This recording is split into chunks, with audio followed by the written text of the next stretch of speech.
Namasté, salut à tous, c'est Séverine, j'espère que vous allez bien. Merci à tous d'être là, de suivre mes vidéos. Merci à toutes les personnes qui sont abonnées à ma chaîne.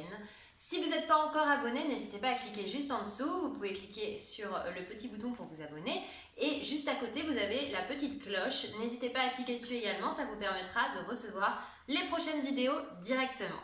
Aujourd'hui, dans cette vidéo, je voulais vous parler d'un sujet qui me tient à cœur. C'est un sujet que j'aime beaucoup et j'ai vraiment envie qu'on échange ensemble par rapport à ça. Donc, suite à la vidéo, n'hésitez pas à mettre dans les commentaires ce que vous avez envie de partager, ce que cette vidéo vous aura fait ressentir et vos expériences personnelles également. Je trouve ça super intéressant qu'on échange et qu'on partage ensemble. Donc aujourd'hui, le sujet de la vidéo, c'est les éléments de votre vie négatifs qui vous ont par la suite amené du positif. Donc moi j'ai envie de vous parler de mon histoire, j'ai envie de vous parler de moi un petit peu aujourd'hui. Voilà, moi j'ai eu mon papa donc, qui a été très malade quand j'avais 17 ans. Il a été malade pendant 10 ans, donc pendant 10 ans c'était beaucoup la maladie, les hôpitaux, etc. J'ai beaucoup aidé ma maman pour s'occuper de mon papa pendant toutes ces années. Et j'ai développé beaucoup d'angoisse, beaucoup de stress. Et j'ai fini par développer voilà, des crises d'angoisse, des insomnies, des migraines, des douleurs au dos, à la nuque. Enfin, beaucoup de symptômes physiques en fait qui reflétaient mon mal-être intérieur. Et puis après, malheureusement, mon papa est décédé, ce qui m'a créé un énorme choc et ce qui m'a mis dans un état émotionnel très très très compliqué. J'étais vraiment devenue vraiment très très angoissée, mais je dirais vraiment c'était vraiment de l'angoisse à grand niveau puisque je tombais dans les pommes, je faisais des malaises liés à l'angoisse, j'avais peur de tout. Il y a des moments où j'étais obligée de rester chez moi, j'étais enfermée dans mon lit, dans ma chambre parce que j'avais trop d'angoisse, j'avais tout le temps le cœur qui palpitait, j'avais du mal à respirer, je me sentais tellement mal dans mon corps, tellement d'émotions en fait que j'avais enfouies, qui étaient à l'intérieur, qui étaient étouffées depuis si longtemps que j'étais dans un mal-être très profond.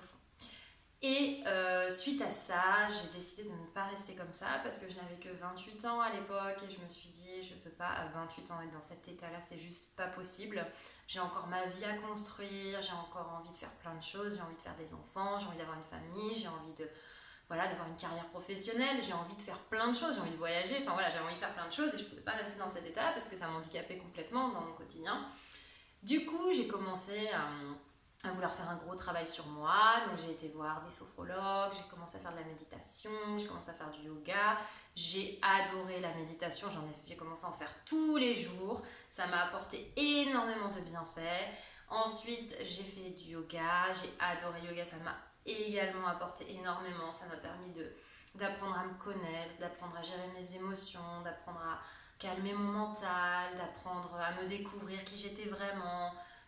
Vraiment, ça a été pour moi une vraie thérapie et au final, ça m'a amené sur mon chemin sur lequel je suis aujourd'hui. Donc, j'ai fait une formation professorale de yoga, la formation professorale Diva Yoga qui m'a permis d'être certifiée professeur de yoga. J'ai également fait d'autres formations par la suite, des formations spécifiques sur les chakras, des formations, là j'attaque une formation sur le yoga prénatal, postnatal. J'ai été aussi initiée au Reiki, parce que le Reiki c'est une technique aussi que j'ai découvert et que j'ai adoré, donc je me suis initiée, donc maintenant je pratique aussi le Reiki. Enfin, voilà, mais ça m'a amenée sur ce chemin qui est aujourd'hui le chemin qui m'a permis de me découvrir, de m'épanouir et aujourd'hui qui est aussi le chemin professionnel que j'ai choisi et qui me permet d'aider les autres, qui me permet de contribuer et de faire quelque chose que j'aime et que j'adore. Et c'est un énorme cadeau de la vie. Je sais que le décès de mon papa était quelque chose de très très négatif dans ma vie, mais ça m'a amené sur des choses très très très positives. Donc voilà l'exemple que je voulais vous donner aujourd'hui sur les éléments hyper négatifs dans notre vie qui nous paraissent insurmontables et qui au final sont souvent des éléments qui nous tourmentent, qui nous chamboulent et qui nous permettent en fait de changer, de voir les choses différemment, de voir la vie différemment, de changer plein de choses dans notre vie parce qu'on a plein de prises de conscience, parce qu'on a plein de choses qui bougent, on a plein de choses qui viennent à notre conscience et du coup ça nous permet de transformer ça en quelque chose de très positif.